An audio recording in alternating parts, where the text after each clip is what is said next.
Intuitive leadership. Get a grip on the science of intuitive leadership and professional intuition with Ceal Josephson. Would it be ridiculous to crack the ice of habits and go by professional intuition? Would it be unprofessional, unconscious, or irresponsible to do that? Let's see the facts. The intelligence factor. The human brain cannot fully comprehend all factors affecting the vast complexities of real life. We cannot even estimate the movement of a double pendulum, which depends only on two levers, two factors. So how could we logically estimate the outcome of the multitude of influencing factors of a complex business situation? There's no way to logically solve the riddle of total complexity of business life. For example, imagine there's a decision which is affected by 50 factors. 50 outer factors, inner factors, human factors, outwardly factors, etc. And those 50 factors are affected by another 50 factors each. And also those additional factors are affected each by 50 other factors. So how can we predict that? Are we an IBM Watson supercomputer to predict that with our average 100 IQ? We shall face it, we're not even close to that. Instead, trust your inner 4D quantum chip. The quantum factor. Let's compare the shift from current leadership styles to intuitive leadership, to the upgrade from traditional physics to quantum physics, or from supercomputers to quantum computers. Traditional computers, even supercomputers like IBM Watson, operate using bits. A bit is a unit of data that can either be 1 or 0, representing a simple yes or no, or, we may say, a left or right, or a black or white decision. Quantum computers, however, use qubits, quantum bits. Qubits are unique because they can exist in multiple states simultaneously, not only in the opposing states of 1 or 0, yes or no, left or right, black or white. This is similar to a painter's palette, which has many shades of gray between black and white and is both black and white simultaneously. This is called superposition. This allows quantum computers to model complex realities more accurately and to perform many calculations, simultaneously solving problems much faster than supercomputers like IBM Watson. For example, while a regular computer would have to try each path in a maze one by one, a quantum computer can explore all trails at the same time. It is similar to a four-dimensional awareness, which creates and penetrates 3D. Thus, it can see through and analyze any points in 3D. Just like we 3D beings can create countless two-dimensional drawings on paper and see right into them, 4D awareness creates and comprehends everything in 3D. Soon, quantum computers can break traditional encryption codes, and at the same time, they can create new, unbreakable forms of encryption. Similarly, our quantum state-like four-dimensional intuitive awareness can spontaneously crack or reveal all the secrets of a 3D world and consciousness, and can shed light on more reliable, more secure, more effective, and more successful solutions. But how can intuition unfold from this 4D quantum state we call spacetime? Just as quantum qubits that are far from each other can mirror each other's states we call quantum entanglement, similarly our mind, that has a 4D quantum nature, experiences all information that can emerge connected anywhere and at any time in spacetime. To sum it up, just as supercomputers can be upgraded to quantum computers based on the experience we gained from building supercomputers, our three-dimensional everyday human thinking can be elevated to a higher state of functioning by adding intuitive insight to our logical foundation. We cannot achieve this solely by enhancing our three-dimensional logic or relying on brain capacity and IQ. We must open our minds to the vastness of spacetime and harness the power of our four-dimensional intuition alongside our thinking abilities. Together, this combination is known as professional intuition. This is professional intuition. Of course, it has the precondition that you served some years in your business and you gained experience, relevant experience. And you know your business well and you know the data already, so you master the logical part. So now it's time to add your 4D quantum chip into the whole game. Quantum leap your leadership. Your leadership mastery pinnacles in professional intuition. You became first an assistant at a workplace, you became a good worker, you learned the system and so on. Then, as a next step, you learned something. You learned some strategy and you learned some ways to make money. And sometimes you decided to break the rules to be more efficient. But that's all right. You go with it because that's productive. That was the thing that brought productivity and operating income increase for the company. And you increase the profit and so on, and you earned money as well. And then the next step, what you saw, is that you have to delegate, and it's better to help people than to do the game alone. So then you started to delegate the job and started to grow your own people and give them the knowledge and experience and insight and so on, so that they become good leaders. So you started to help them.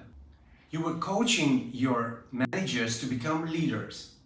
And then, by this, the company grew and so on and so on. So, what happened is that you became a well-known leader. Let's say a masterful leader. You became an opinion leader. People were looking for your advice. You're leading multinational companies, organizing people to their right place, because you know their values and you understand that each level of the ladder is important to get to the top. But then people come to you and start to ask advice. They ask to which direction the world goes towards. And they ask strategical advice. It's not only about how to organize global projects and so on, but now they ask for strategy. Which route to take in business that not even becomes profitable, but also sustainable and brings well-being to many.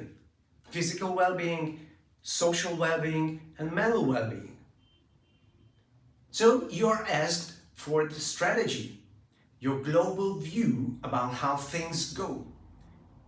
The directions, the trends, the global flow of things. The flow is connected to time. And they ask you now to predict the future. And here comes the funny thing. What does that boil down to? It's called professional intuition. So when you're at the summit of your leadership experience, you became a masterful leader, and then people come to you and ask for your professional intuition. Improve professional intuition from day one. So the summit of business intelligence is professional intuition. So would it be ridiculous to start to improve it from the beginning? Because that's the core. To keep in mind and use the end result to lead us through our way towards becoming a masterful leader. When we have this guiding light of professional intuition, we cannot go astray. Then we become the master of the leadership level that is called the sage archetype, according to Carl Jung. And it's the same as the turquoise level of spiral dynamics. So instead of taking the route and hoping to get somewhere finally, or reaching the goal and obtaining the gold medal, we start with the view of having the gold medal in our hands, and we know the direction because it shows it to us. We don't have to do the big fuss. We just have to have this little diamond in our hands and polish it so that it becomes more shiny. Gain space and get free by professional intuition. The thousands of factors that are unpredictable cannot be processed and solved by simple logic. It's not a game that one can win even with an IQ of 140. I've been doing that all my life. At Canon, at Samsung, at NBC Universal, I was leading based on professional intuition. We had lots of data, GfK and so on and so on. I saw my colleagues go astray, the president go astray about statistics. The more charts, the more additional questions, the more confusion. Also, this data and that statistics and what's the relationship between them, and if we tweet a little bit on this figure, then how would the other one change and so on. It's a whole mess. And this is the direct way for managers and leaders to end up in a total confusion, total anxiety, depression, and finally a burnout clinic. Therefore, we all apply our 4D quantum chip. Remember, more than 80% of the top leaders and human decision makers say that they apply it often or very often in their daily decision making. So stop being a servant of logic and stop being the slave of numbers and charts. And this is the one that leads us to success. The ultimate tip that top leaders apply: do not follow numbers, use them. So do not follow numbers, use them. Use them to rectify your professional intuition. They are good to have in order to support your decisions. Because you decide by professional intuition and then you find those numbers which can support your decision. I always did that. Relax. Presidents always accepted the reasoning. So why don't we crack the ice and flip the game? You get a feeling of the situation. Then you kickstart your logical engine, your brain. You find the numbers that support your decision. You present it like that, and it always works. You do what the big dogs do anyway. Do this, and you will not only become a super efficient leader that contributes greatly to the bottom line, but also your people will be grateful and happy. Responsible happiness will penetrate your company. You will soar to unseen heights. Your people and you will have more time, more freedom, more well-being, and room to improve professional intuition.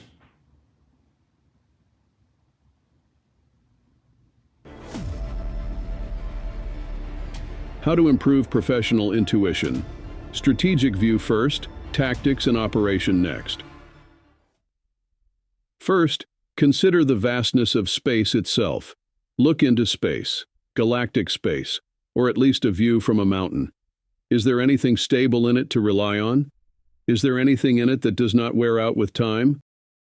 What is the size of the universe compared to your body height? How many trillions of beings exist in the universe, of which we are just one? So then, how important are our personal thoughts and feelings in the vastness of space? We are born, live about 75 years, a microscopic time slot compared to the existence of the universe. Then we get sick and die. Sadly, we cannot take our power, fame, and fortune with us. As it is said, the last shirt does not have a pocket. Welcome to the not-so-bright reality of the 3D world. Now we may ask, is that it? Here is the deal. We already have the solution. We are just not aware of it. What does this mean? To understand it, level up and take the quantum leap, a paradigm shift from identifying with your 3D body to identifying with your at least 4D mind. Our mind is like a 4D space-time awareness that we are just not yet aware of. The nature of our mind is not only three-dimensional, as our body is, but at least four-dimensional, similar to space-time. How do we know that? Because those who experience it and can know everything in space and time have expressed it. We can still learn from those who have mastered their minds. Let this sink in for a moment. According to quantum physics, galaxies and 3D worlds emerge, play around, and dissolve in 4D space-time like bubbles in a bottle of sparkling water. And the cinema projector is the light of our awareness. Our focus manifests phenomenal impulses that we experience as our world. We constantly create our own reality.